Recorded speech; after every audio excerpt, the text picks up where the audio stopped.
Hello, listeners! Thank you once again for tuning in to Son of a Pigeon podcast. I would like shamelessly to use this platform right now and to tell you that I'm about to release an amazing video clip for the song I'm Great, which is already out. If you haven't listened, go to Spotify, listen to it.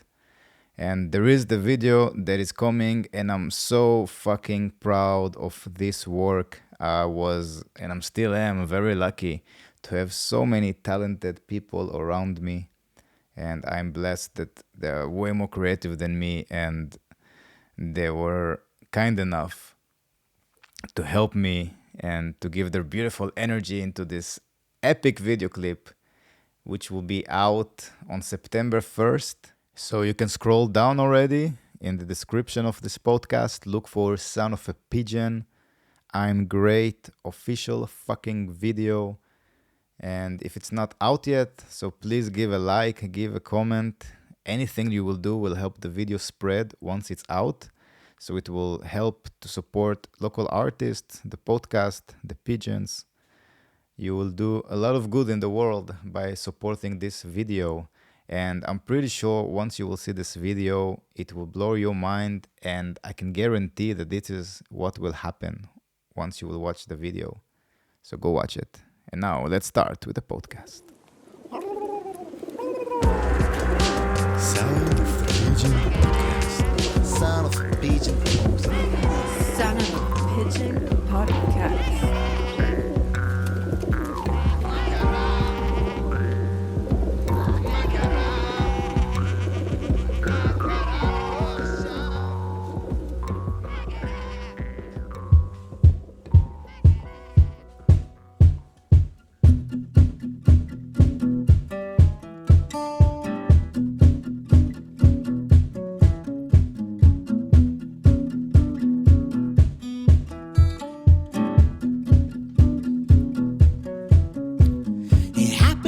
Saturday night, I got home and turned up the lights.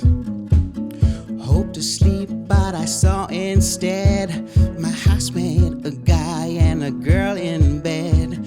Now imagine the situation I'm in. It ain't no fun just watching them now. Ow, ow, this ain't funny. Somehow it tickled my tummy now. Wow, wow, just not tonight. Must I just turn off the lights? This ain't crazy, it's no story.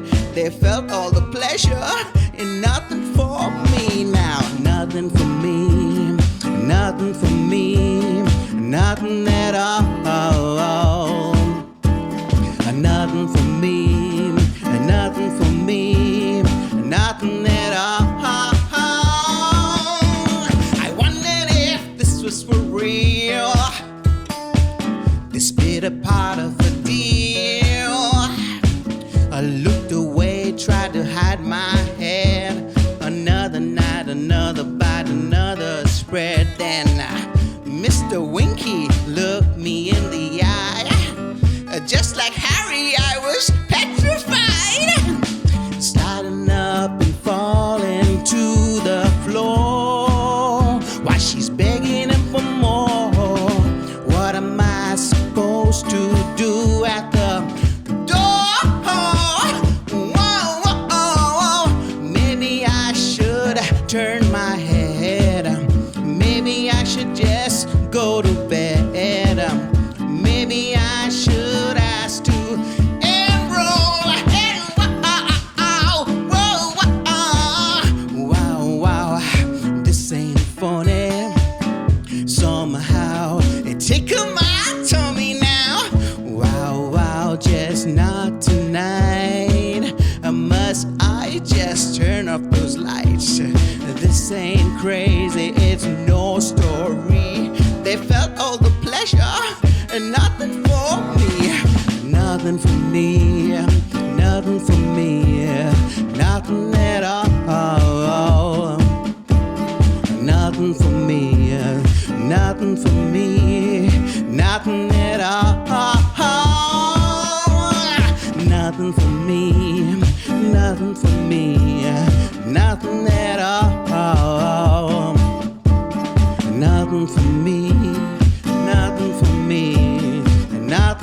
at all.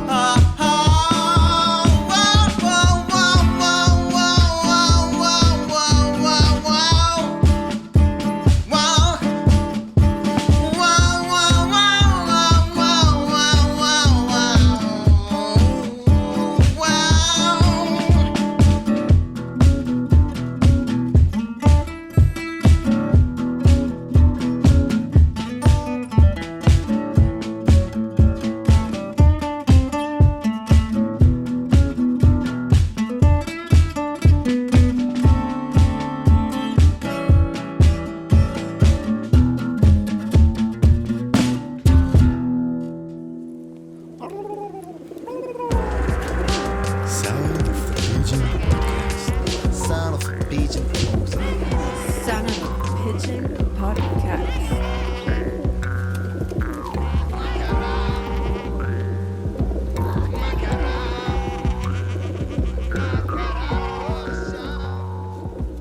Now it's live. Son of a Pigeon podcast. And I have Nice a to lot be of here. guests tonight, this morning, this afternoon, whatever time is it.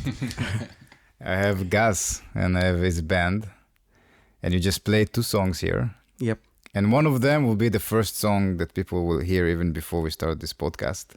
Yep. Which one it will be, we don't know yet, but it will be amazing. Yeah. Yeah, and thank you guys for coming here. Thank you for having us. Yeah, maybe you can start with introducing yourselves because we are 3 people. And so we have a drummer, guitarist, and a singer, and you all have a full band without the keyboardist who is not here. Yeah. Yeah, so maybe I think we can make a round with each introducing themselves. All right. I'll start. Yeah. Well, I'm Gaz Mo. People call me Gaz or Gaza. All my friends in Australia call me that. Well, I'm Australian Indian. I've lived in Australia and India for a bit, and now I've been living in Berlin for a while. And so I've started, putting out music since January this year. So it's pretty interesting, yeah. And I'm actually working with the other 2 guys who will introduce themselves right now. Okay, and it's going to be interesting. It's going to be interesting. We're going to put out some really cool stuff. You got to watch out for us. Yeah. Cool. So I'm Eloy. As Gary was mentioning, we have been making music, I think, already, or we know each other for around 10 years already. And making music, well, with stops and continues in that sense. Also during the 10 years, I've been jamming with Gerardo, I don't know how long. Since 2011. Yeah, imagine that. Damn. We're pretty active back in the days. Nowadays, because of family and work and not that much, but we're getting into that again. The plan is to release the songs, record the songs, and see what happens with that. Yeah, you have a kid now, 6 months old, you told me. It's exactly, yeah. It's crazy. It takes a lot of energy, but also gives a lot of positive vibration back in that sense. Definitely. And hopefully in 14 years they will give money as well. No. Or a new guitarist. Or new guitarist. Yeah, so my name is Gerardo. I'm, as the guy said, we've been hanging out and jamming together for quite a while now. Originally from Mexico, or was actually landed in this planet in the US, but I lived my whole life in Mexico, or the first 26 years of my life in Mexico. And then I jumped over to this side of the pond, and I've been in Berlin for 13 years now. And I play the drums in the band. I enjoy that a lot. It's my therapy, basically, in this crazy life, especially these crazy times. I also have family and family issues. 3 kids, one relatively fresh and 6-year-old twins.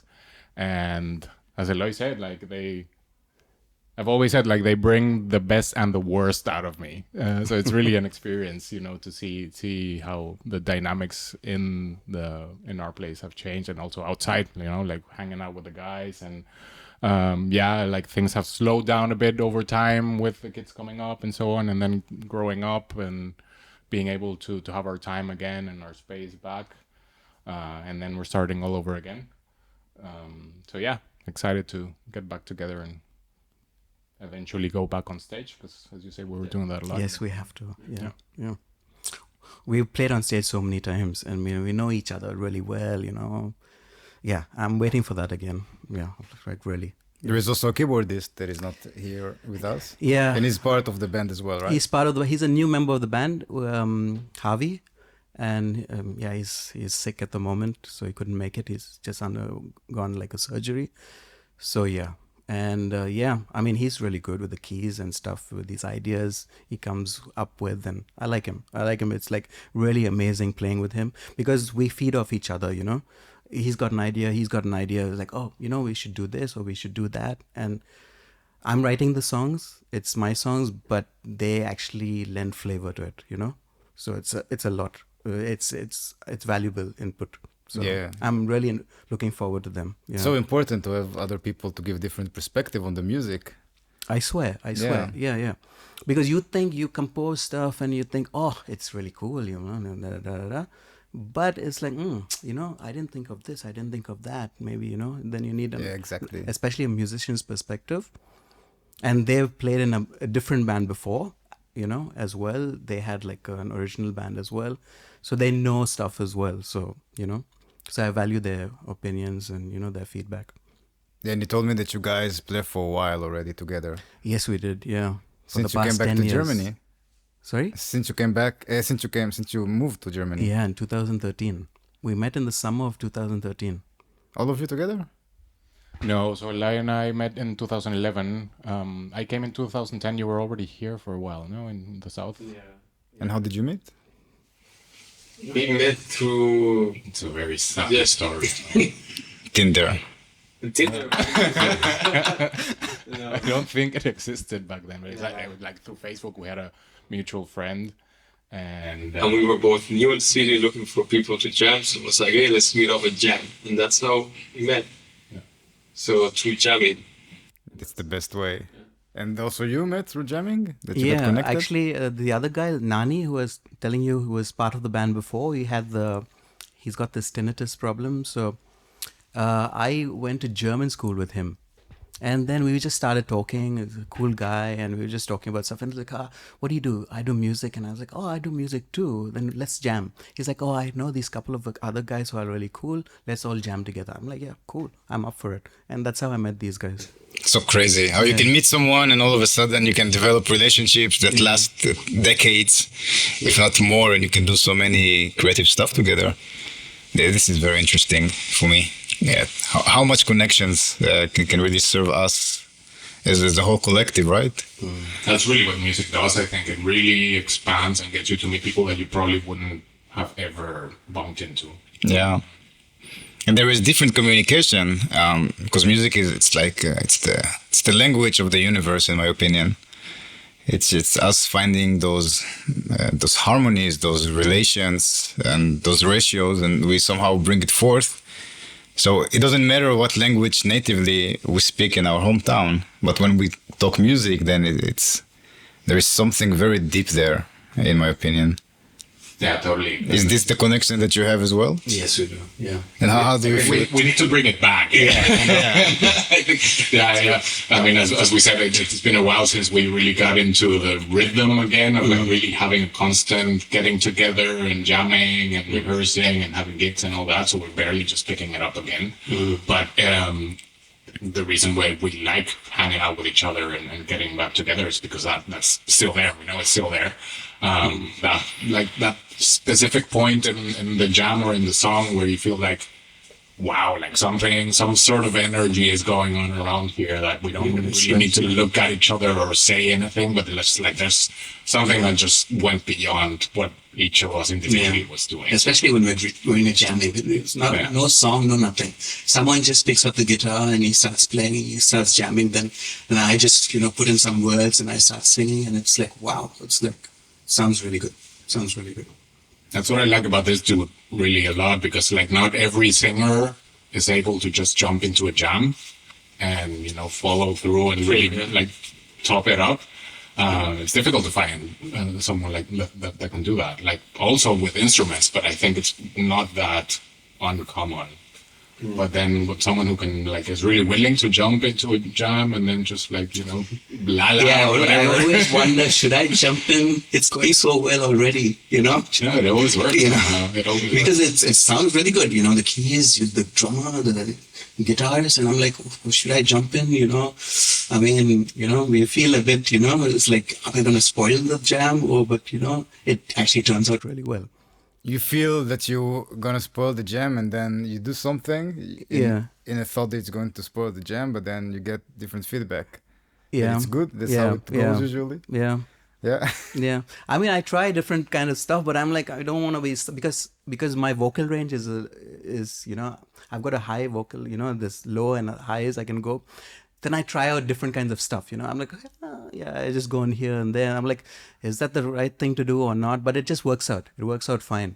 I was like, okay, but it's good. It's good. Yeah, and you guys seems to be very open about having other influences, and this is something that is very precious. And I noticed with a lot of bands that somehow keep on pushing that even today. What is really holding them together is to have a space for everyone to express themselves inside the band. And this is something that I think it's the foundations of having a band.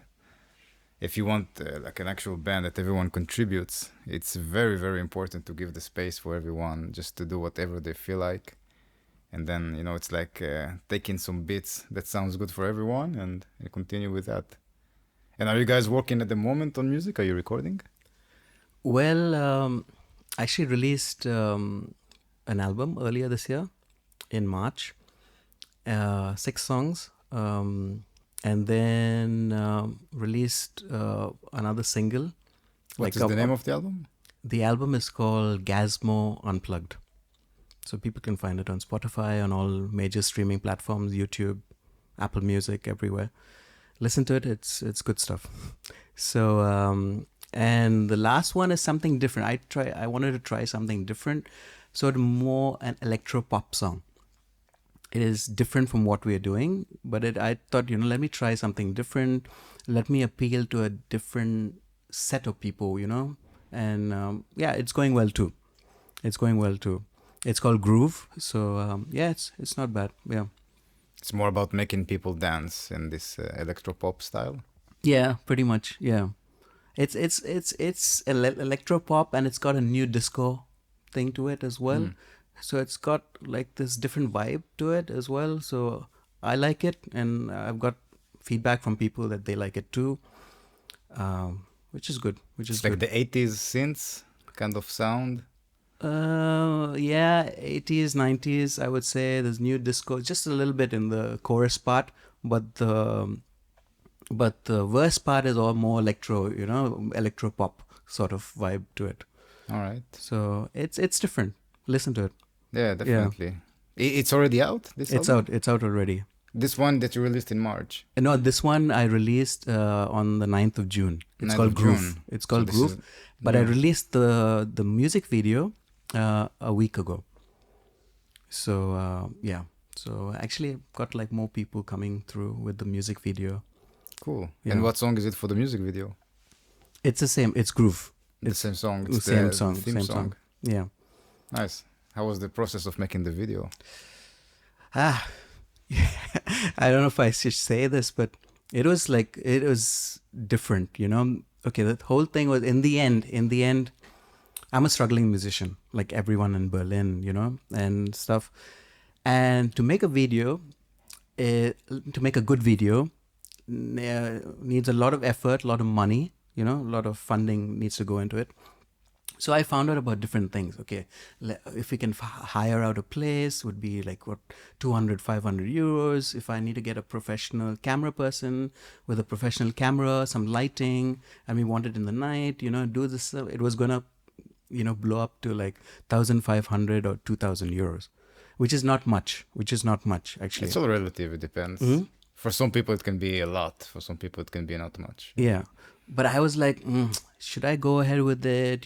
Should I just promote it this way? And in the end, believe it or not, I actually use stock videos to do it. Stock videos? Yeah. That doesn't belong to you. Yeah. I mean, the license belongs to me because I bought them. Yeah. But I didn't shoot them. And I just got a lot of stock videos from different places, and I put them together, and it cost me, I would say, around like effort and this and that, and maybe 100 euros. This is smart. Yeah.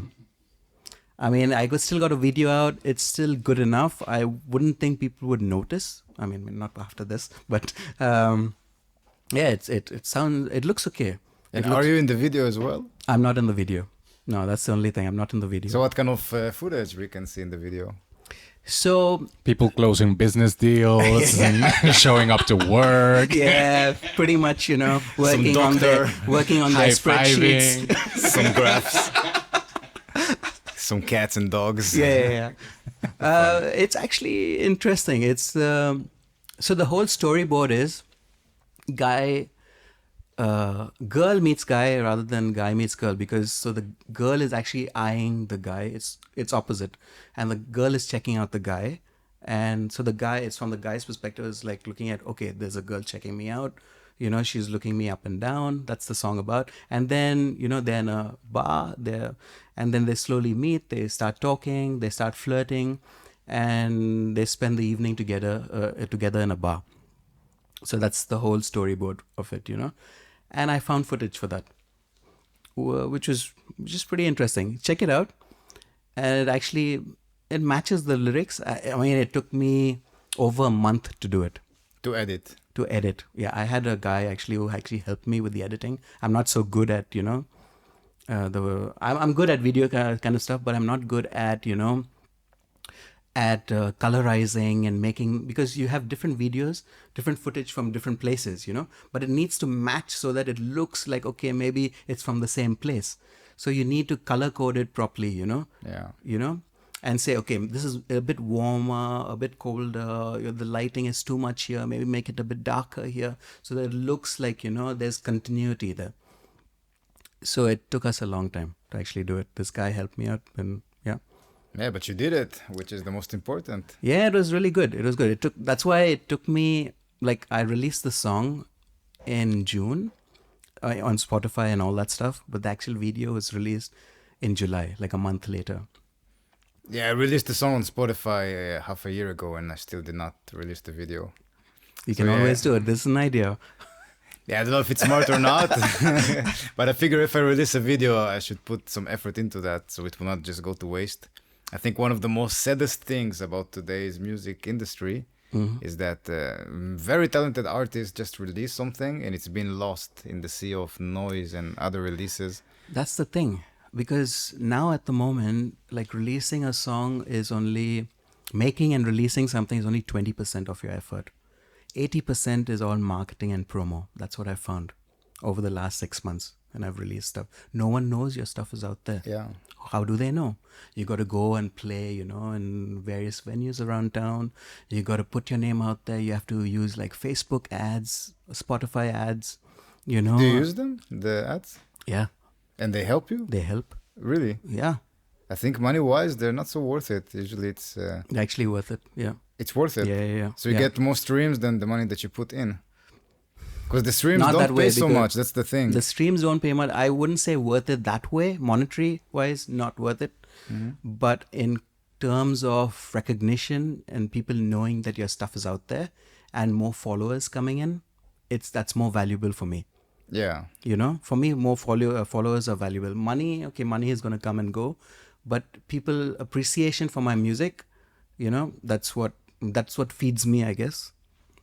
Yeah, I started also to experiment more with Facebook ads. I noticed there are 2 cities in India that listen to my song. So, is it? Yeah, one of them is Mumbai, of course, and the other one, I forgot the name. But I thought, all right, India is a place that no one really published their stuff. Like, the cost of advertising on Facebook in India is very low. So I thought to myself, all right, if I would just make some traffic campaign there and see how it reacts. And also you can make a post-engagement campaign. Because then you get tons of likes, right? Yeah. And it's so cheap to get those post engagements. It's very cheap. I think it's like 0.002 cent. That's how much it cost me in India, because it's very cheap to advertise there. And also to get people clicking on the link.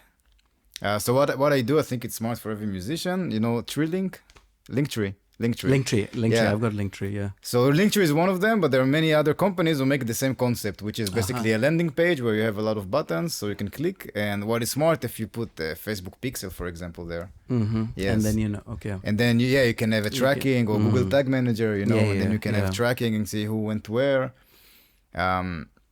And also in this way, you can also do remarketing for those people if they, of course, allow the cookies and stuff.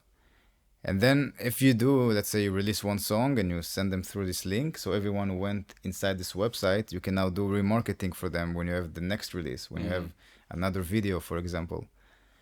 So I'm curious to see if I can somehow become viral in India because it's so cheap to advertise there. What's the reason for it being so cheap? Do you know? Because it's just the way it is, if you have a business and you want to sell, you prefer to sell in Germany, in Europe, in the USA, because there is more money there. And the money in India, I think, first of all, they have crazy inflation. I think also the currency is a bit strange. Okay. But usually people don't advertise there so much. It's like emerging country. So all those countries basically are very cheap to advertise. If you look at the amount of population there, it's huge. 1.1 billion people Yeah. making your stuff. That's That's a big market. Good way to compensate. Eh? And a stream is a stream, right? Exactly. It doesn't matter where it comes from. A Yeah. stream is a stream. So if you get million streams from the US or million streams from India, you get the same profit from Spotify. So I think it's just trafficking everything, channeling all the traffic that is already cheap and to get the music to those people. Yeah, but the thing is, you're targeting maybe just 2 to 5% of that population. I don't care Because if they listen. but it's still much more. 2 to 5% of 1.1 billion is still a lot. Yeah, it's a lot. It's a lot. It's still a lot. Because otherwise, people are mostly into Indian classical stuff or Bollywood stuff and stuff like that. So they really So don't. that's what I was wondering, whether it's cheaper because of the type of music that is I popular think in it the all country. depends. Or? Yeah, it all depends on your target group as well. Yeah. Because you're looking at, okay, I want to target, alternative funk rock. I want to target, people who like Prince, for example. You hardly find a few people there. That's why it's like, it's cheaper, I think, so that way as well. Yeah, it also depends how many people are advertising on the same place. That makes sense. That's Yeah, so because exactly. It's the more all bidding, advertiser, exactly. The more There's advertiser, no one else bidding on that same thing in India. Yeah, exactly. Yeah, that's why it's so cheap. Yeah, also in Ukraine is very cheap, I think, but no one is advertising there at the moment. I think a lot of people from Ukraine actually listening to my songs. Could be. Yeah. Facebook automatically goes to Ukraine every time I target Europe because no one is advertising there at the moment. There is a crazy war going on. So it just automatically goes there because this is the cheapest way. And Facebook wants to bring you the cheapest results, basically. But it's not relevant. But Facebook they did some very crazy update about their targeting. You all also into Facebook ads, both of you? No, not at all. So only Not Gaz at all. into that. Only me. Yeah, but they did something. You could choose if you want someone who is already living in the city, someone who is visiting, or maybe both of them. And now they completely canceled this. So you can target the people who lived or might visit there.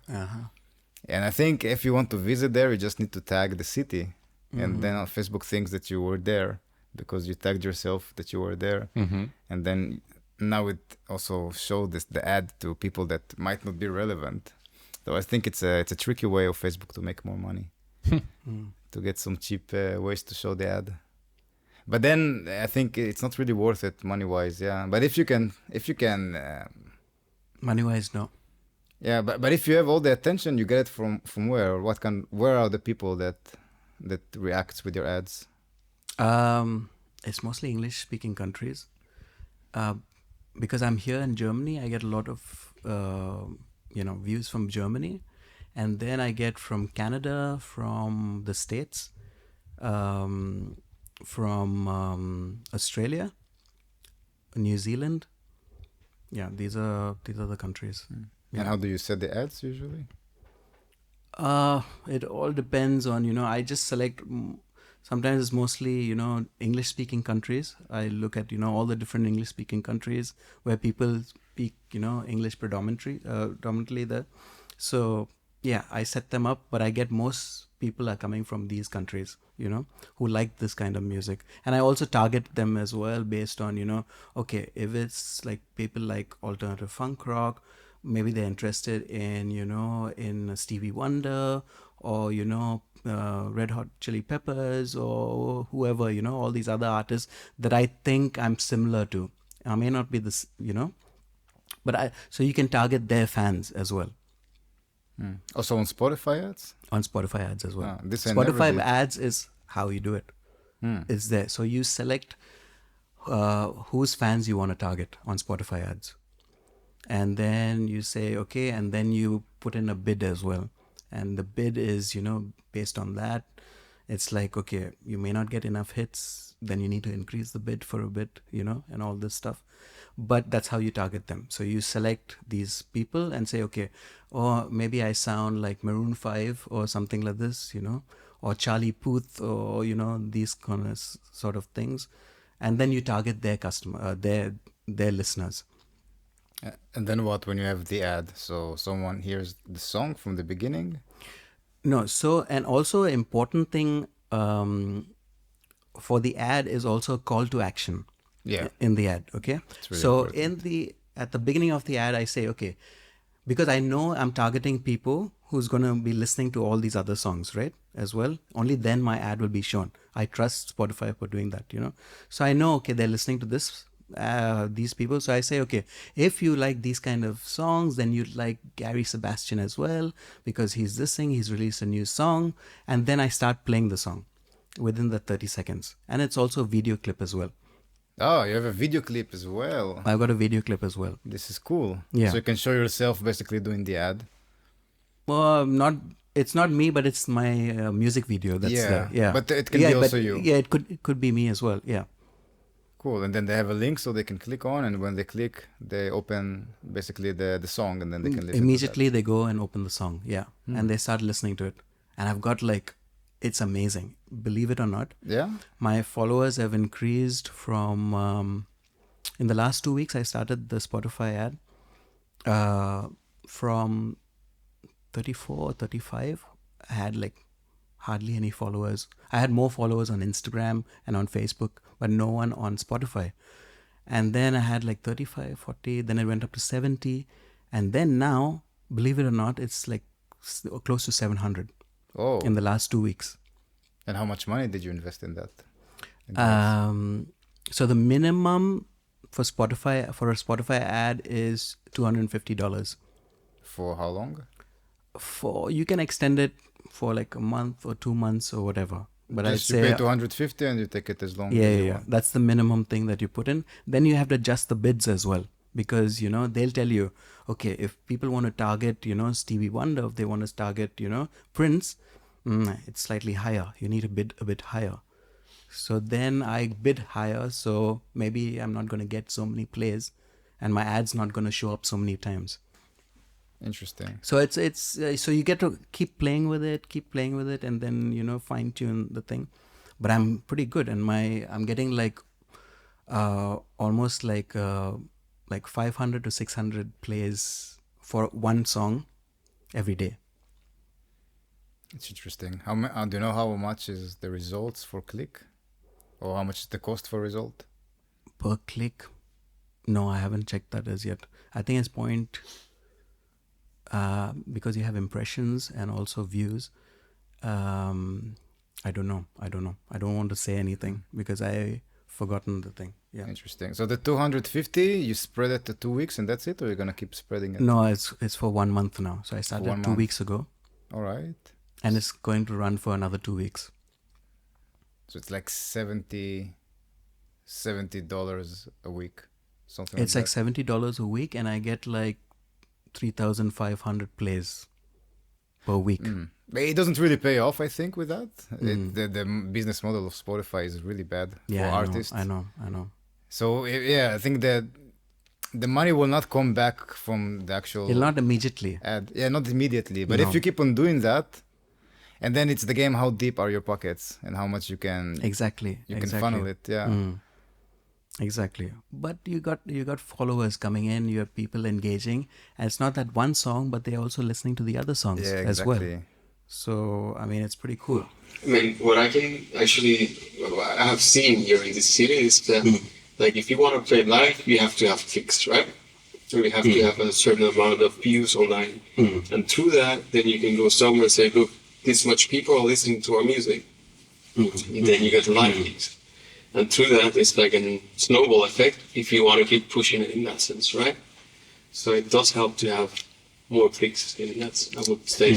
Yeah, definitely. I think that's what a lot of artists are failing in to the marketing. So either they don't want to put money into that, or maybe they feel like they're not good enough, or whatever thing they have in their heads. But I think marketing, it's the most important thing for everything, actually. And also, this actually helps us, like in the future, if we want to play gigs somewhere else. So I know, okay, in Sydney, Australia, I've Yeah. got so many people. In London, I have so many people. In some other country, in Spain, in Madrid, I have these people there. So I know I have at least these active users who are playing my song almost like 3 or 4 times a week. I have this thing there. I know, okay, we can probably go there and play the song there, play our music there, and we'll get at least even if it's a small venue for 100 people or 200 people, maybe it'll work. I mean, this is how we got the gigs, like, when we were... Before Spotify, right? Before Spotify. I don't know, what was... We were using SoundCloud. SoundCloud, because... Yeah. Can you imagine that? So crazy how social media became a receipt of how many people you can bring. And It's crazy and it's the more clicks, I remember, like, it was like small venues at the beginning. I mean, we only played in small venues, but like when the clicks were increasing, the size of the venues were increasing as well, right? So we got pretty cool. Write down you would musicians. feel confident also to shoot for the like the bigger venues, saying because you had something to show, right? I don't know. As you say, it's a bit crazy, like what this has sort of turned into. I find it also a bit. I don't know. I'm a bit uncomfortable with it because, as you said, like it's a big thing. No, you have to really spend a lot of time. It's basically more like what you said. 80% of it's 80% of the job, and you're not spending on creating something or like making music. You're actually trying to push this over someone. So yeah, I don't know. I mean, I'm not good at it. I don't like those kind of things. I'm not well versed on it, but as you said, like, and I think there's a lot of people probably that have the same sort of And that's why there are so many companies to popping up as well. Music that promotion generates companies. that Lots of opportunity marketing for them. Yeah, full and plenty. You go out there, everyone wants to promote your song. I get like so many emails every day from different people. Most of them are fake listeners. Yeah, I know. And this is the worst thing to do for Spotify, for your own Spotify. That's why for you the need to artist do it Spotify. yourself. Like, Yeah, there are no fast ways to do that. And if you take all those sketchy people who send you some DMs and some emails, so what they have a computer somewhere and they just run those artists, right? They run it again and again and again, so you can have a lot of listens. And then when Spotify wants to connect your music with other artists' music, then it's not real because no one really listens to your music. Exactly, It's just there's bunch. nothing. Yeah, it's a bunch of cheap artists who don't want to put some effort into promotion. Yeah. And this is what your fans like. So it fucks up completely the algorithm. Yeah, it's better to take the long way in this. Yeah. Actually, with these Spotify ads, I can actually see the algorithm working for me. Yeah, how do you see that? You can actually see it in, I can show you later, Spotify Yeah. artists. So you have the results on your phone as well? Yeah. Oh, maybe we can see how much is it a cost per result. No, not the ads are separate, but I can show you the songs. Give me a second. So do you use any of this for the podcast? Like, Um, what's your experience with that and the marketing and all that? so with marketing with a podcast, So I it's can very see- tricky. You see the Spotify Oh, yeah, let's see. playlist. You see 55% Oh yeah, this is nice. of all plays. And if you look at the playlist above, Yeah, Daily Mix, Discover Weekly. exactly. Oh, this is nice. Release Radar. Oh, Yeah. this is very cool. Yeah. Oh, very nice, man. And how did you learn it? Did you do it by yourself, by Dude, learning? I've been looking at all the videos. I never knew anything like this. anything about this. Like really nothing. I knew nothing about it. I was just a musician playing my music, wanting my music to be out there, playing, in different bands, on stage. That was my life. Now I have to do all this marketing myself. How do I do this? I had to read a lot, I had a lot of YouTube videos, a lot of stuff out there that you can listen to. How does the algorithm work? How does this thing work? How does that thing work? Then you got to do it. And it's, by, trial, or you fail or whatever it is, It's a very valuable skill. You can offer this as a skill for I'm other happy artists. with this. this is what I want, If I'm on, Release Radar or Discovery Weekly or something, and it's on radio, that means my music is getting sent to the right artists, Yes, and people actually listen. Yeah, exactly. So they don't listen to 10 seconds and they go to a different song. They listen to, I don't know how much is enough by Spotify. But yeah, good job with that. Well, fingers crossed, dude. Yeah, I just started. So. Hey, keep on going. I think that's what separates those who really succeed and those who are failing. Those who succeed, they do the same things, but they keep on doing them. So if you keep on doing that for 5 years, definitely you will be somewhere. But if you will stop and you will say in half a year it's not working, then it will never work for you. And I think that's what separates all the people who actually go somewhere and those who just complain somewhere on the side. That's the major difference. Yeah, and about how I performed, how I market the podcast. So I try a few things with that. Now I tried, so there are a lot of websites who have like a collection of podcasts, and they have listeners who go there every day to check new podcasts. So now I tried that. It's not so expensive. It's like $150 for a month. So they put you there on the website. They said they have 5,000 people every day going into the website. So yeah, I just did it in the last week. So I don't know the results yet. I will wait a little bit more. Also do some Facebook ads, but it's mostly just to keep myself in the attention of the people.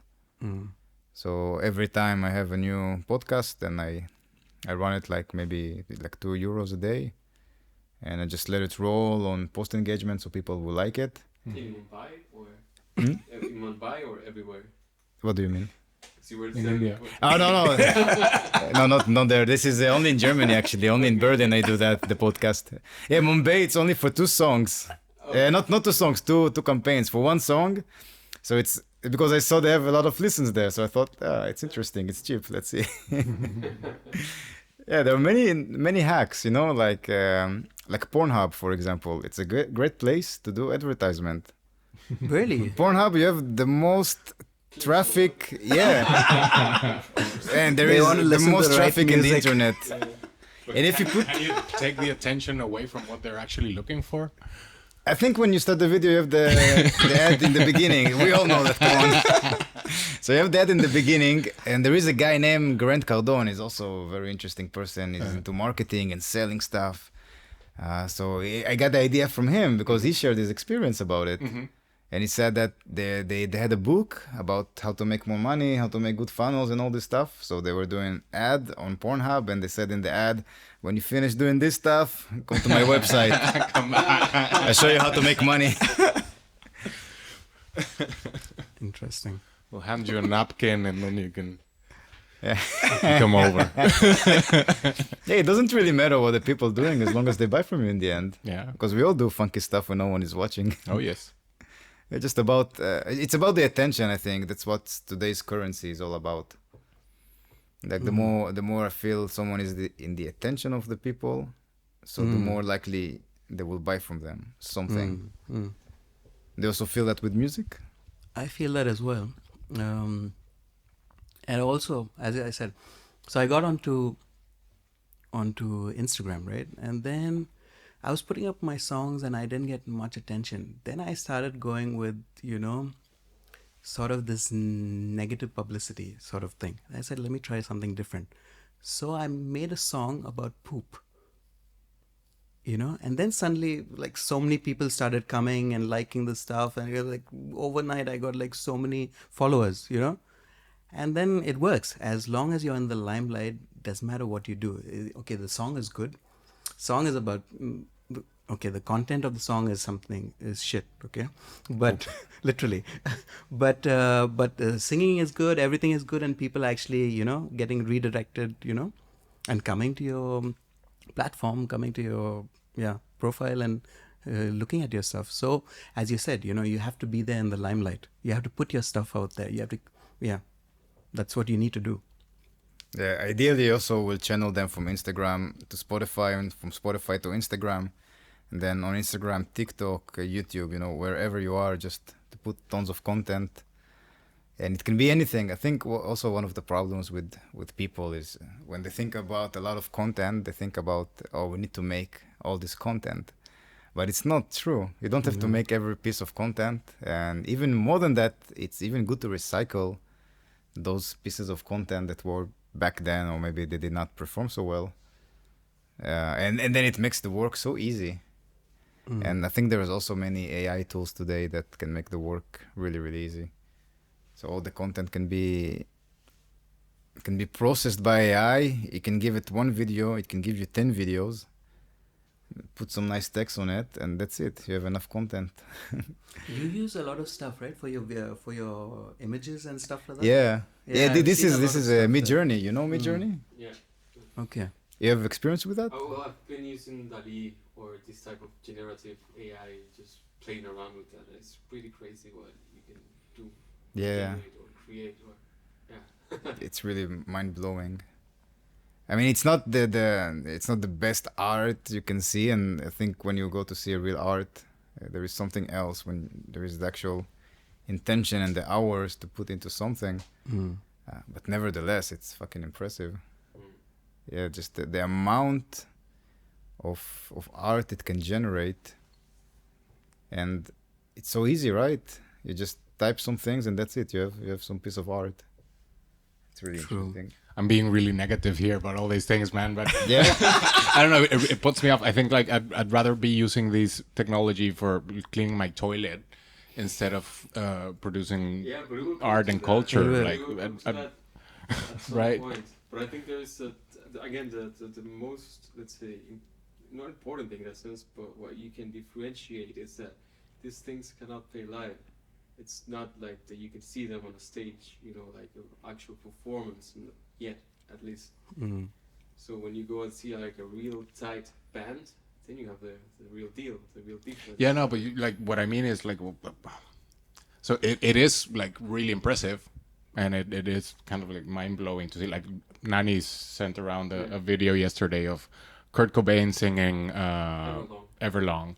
And I was like, dude, like it's like at the same time it's impressive and it's scary and it's kind of like it feels weird, but I don't know, man. Like, why aren't we doing this just to take out the mundane hours that we spend on things during our day to ourselves have more time to do those things? Like we're supposed to be, or theoretically we want to have more time to read more and create more and spend time on things that we really like and that sort of build us up, instead of, as I said, cleaning the toilet. Maybe we should be spending a bit more time on getting things and AI to clean the toilet so we can have time for... It saves a lot of time, AI. Not necessarily cleaning the toilet. But it's a tool, basically, that all those jobs, I think, that you need to do again and again and again and again. Yeah. AI, it's good for Yeah, that. yeah, yeah. It's good for data collection, I think. And once it will be good with music, I think the radio will be way more interesting. There is already some AI music generated stuff. Yeah. And they sound good. I heard some Is it? Jim Did you? Morrison, some Doors Really? song, even last year, I think it was. Okay. Yeah. I haven't heard anything. Yeah, there's some Yeah, generators. You just write me, I don't know, a funk song from the 70s with the hard rock guitars and male choir. And then it just put you something. And sometimes they talk gibberish or sing gibberish. I don't really understand. But this is what's interesting about music, that the text is not really interesting, right? I mean, if it's good, then it's a bonus. Come on, yes. I'm a For me- songwriter. I'm also a songwriter, but the way you sing it is more interesting than what you sing. Depends. The- That's debatable. Yeah? What do you Yeah. think? I mean, look at all the great songs in the past or bands that everybody knows the lyrics, and also because of the lyrics, you know, the song was like so powerful, right? Yeah, like what what? song, for example? Like the really simple example, Stairway to Heaven, you know, or I don't know, let's put AC/DC, like Highway to Hell. Of course, the rhythm is really tight, the guitars are really loud, but just like, on the highway to hell. Yeah, it's like catchy, and you're singing that with your lungs out, and you're in the concert back in the days, you know, like. But if he was singing different lyrics than Highway to Hell, the way he sings that, would it have the same impact? Or the Highway to Hell makes it what it's so epic? I think the lyrics are intertwined with the feeling that you have when you're shouting that line in that sense, right? It's like, I'm cleaning the toilet. It's not the same line, but, you know, or you have like a beer in your hand. Never coming out of cleaning the toilet now.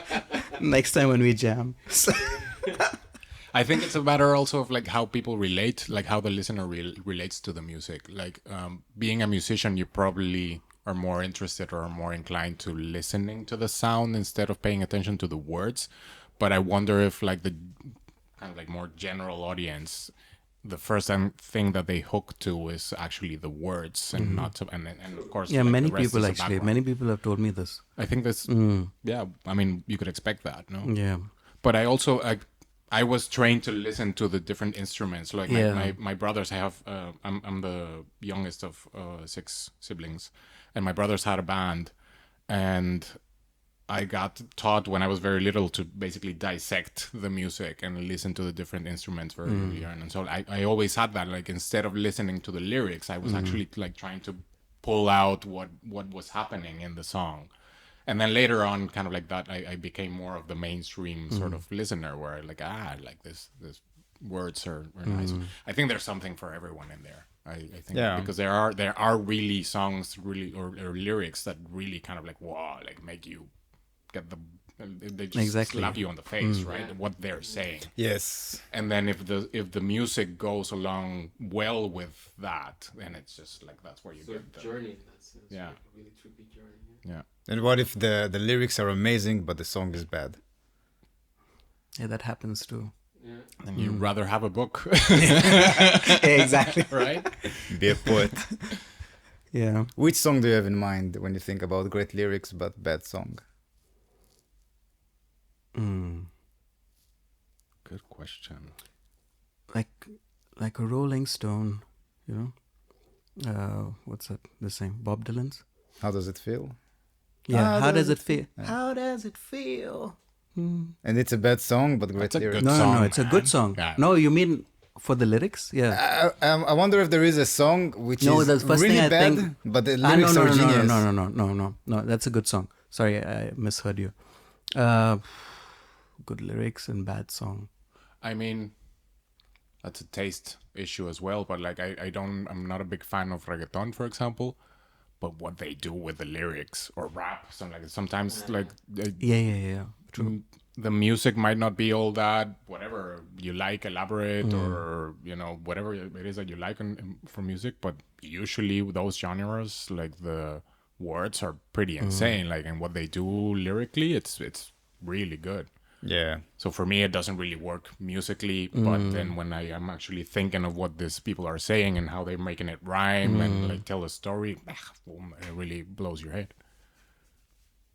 So I cannot really pick out a single song right now. The But thing is, if we'd known that song, we probably won't listen to it. That's the thing. It'll probably, you know, we wouldn't listen to the song only because of its lyrics. yeah, probably not. Yeah. Unless you're going in life through a phase in life where those lyrics really help you know, or do something to you. Yeah, And true. Then you go with that. True. You go there for that. Do you know this Metallica album, Lulu? Are you guys fans of Metallica? Not really. I like the early stuff, but never really became a fan. No, not Seen really. it a couple of times live, which is a pretty cool show. They had an album with Lou Reed. So I don't remember when they released it. I think after they come back. So they had Saint Anger. Remember this album? Which was, I don't know, like a suicide for them. And then maybe 5 or 6 years afterwards, they produced an album with Rick Rubin. And afterwards, I think they released an album with Lou Reed, who is a legend, who is a really good lyricist, but the music is so bad.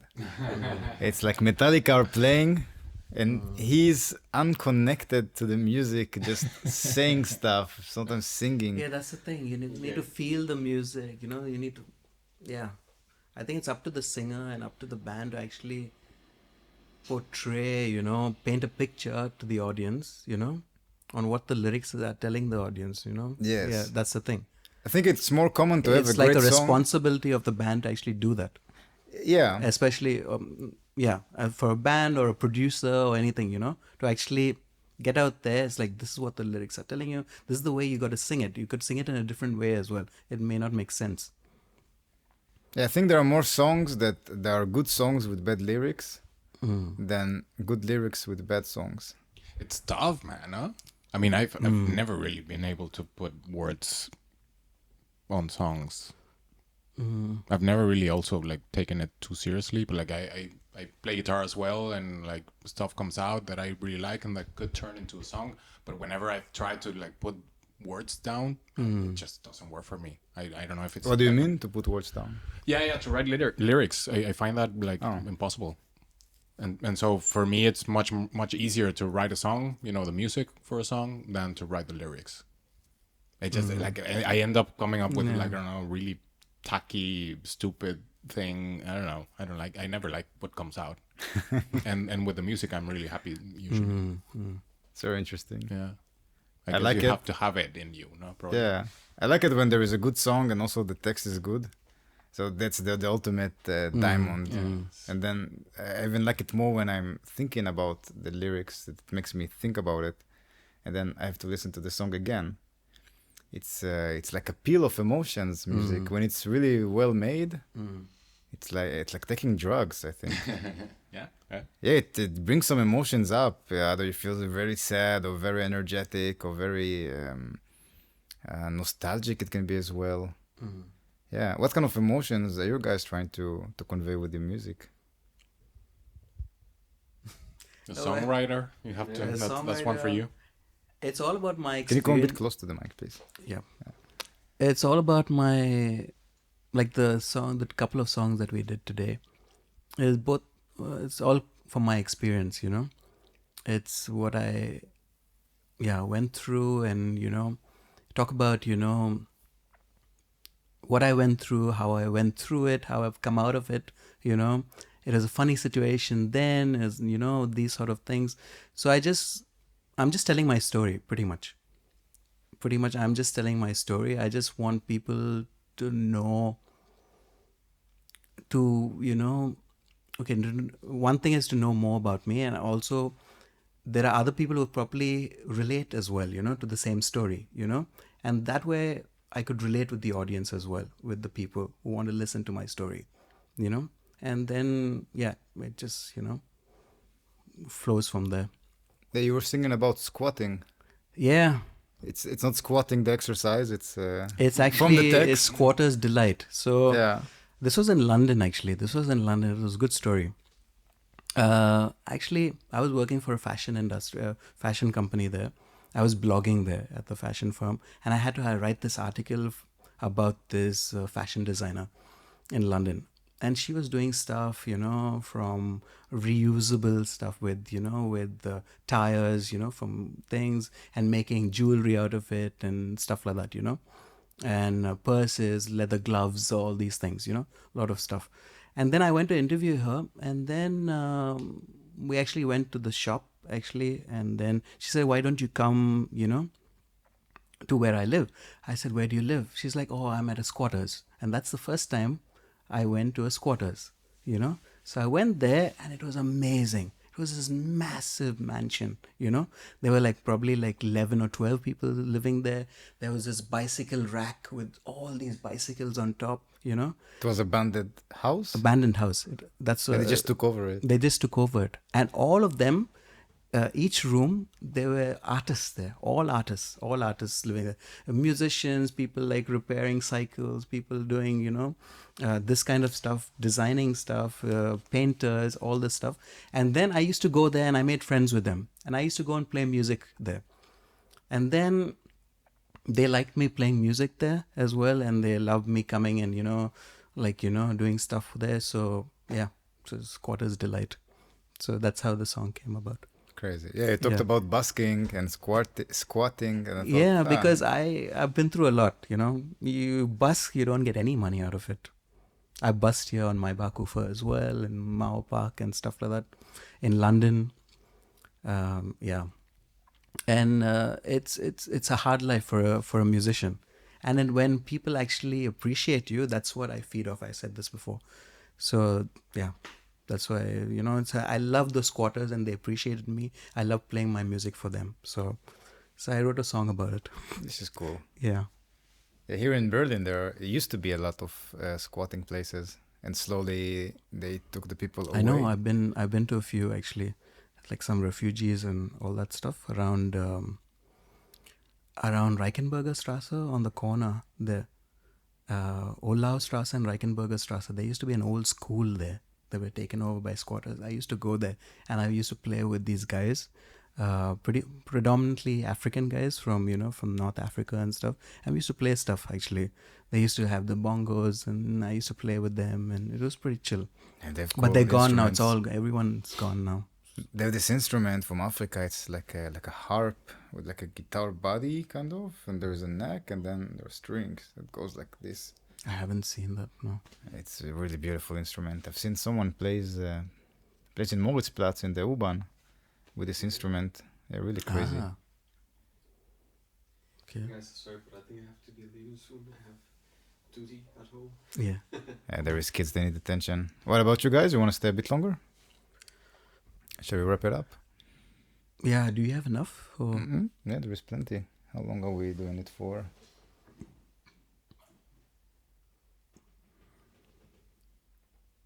Yeah, we're so for 1 hour inside. Good. Yeah. Okay. All right. So, last words. No, let's say how people can find you, the band and individually. Well, on Instagram, on Facebook. On Instagram, I'm on, it's called this.is.a. this.is.gaz.mo. Gaz Mo. So that's on Instagram. But you can find me on Spotify as well as Gary Sebastian. On Facebook as Gary Sebastian as well. You can find me on there. All the links are on Spotify. So if you scroll down, because most of the people listen on Spotify, Yeah. So they can scroll down, they can see all the links, they can click it. Spotify made it clickable, finally. True. Yeah, and also if the listeners scroll down a bit more, there is a place with Q&A, so you can just write whatever you guys want. How good it was, how bad it was, how did you like it? Pina Berlin gave a comment on the last episode, so shout out to Pina Berlin. She is one of the most talented singers here in Berlin. She was also on the show. Cool. Okay. Wow, and she have the most intense resonance when she's singing in a good way. I was recording her, it was maybe 11 at the night. Wow. So it was quite dark and we were in an apartment where, all the walls are very thin. And for some reason I made the songs at the last part of the podcast of actually talking. So yeah, almost middle of the night, and she starts to sing, and she got such a powerful voice. And the whole room vibrated. I think she woke up some babies. But yeah, it was insane. So shout out to Pina Berlin. You should get us all together at some point, man. Do a bit of a festival here. Yeah. Yeah, Son to meet of a all the Pigeon other festival. artists. Yeah. Festival of a Pigeon. Yeah. Yeah, I'm thinking about it. Maybe. It'd be a good idea. To have a nice stage. And Because I know some of the artists you've interviewed already. like who? Lucas. Yeah. He's a cool dude. Yeah. Yeah, I really I actually like worked with him a bit. Yeah. I did my recording there and stuff at his studio. Shout out to Lucas. Yeah. The studio in Broken Bell, where did you record? In Lichtenberg. Lichtenberg, the rock one. Yeah. Yeah, he's a really cool guy. Cool. Thank you guys for coming. Thank you for playing music. Thank you so much for having us. Thank you. Yeah. It was a pleasure. Good Yeah, it luck. was a pleasure. And give them a follow. Follow them, everyone who's listened. We know who you are. The internet is tracking. Yeah. All right. Goodbye. Thank you.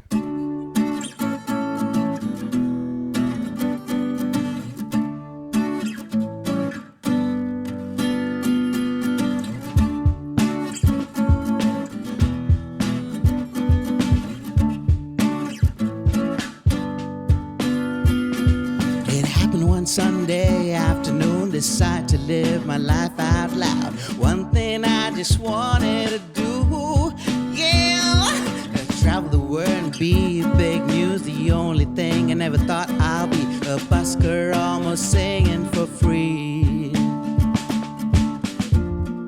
And this ain't funny, baby. Somehow I don't have no money. Do I get through that night? I'm a squatter's delight. Oh yeah, oh yeah, oh yeah. It ain't crazy, no story. I'm a cruiser, a lone gypsy, not doing things I've always wanted to do. I'm a mover, I'm a loner, I'm on my way to the moon, and I'm singing, almost singing for free. It's so easy, baby. Europe's a few quid away. No need a room for the night. I'm a squatter's delight. Oh yeah, oh yeah, oh yeah. 20 days on the go, swimming, singing, skydiving experiences you never knew. Should I stay? Should I go to another place? Blues galore. I'm a crooner, almost singing for free. It's a feeling under starry skies. No address or location, baby.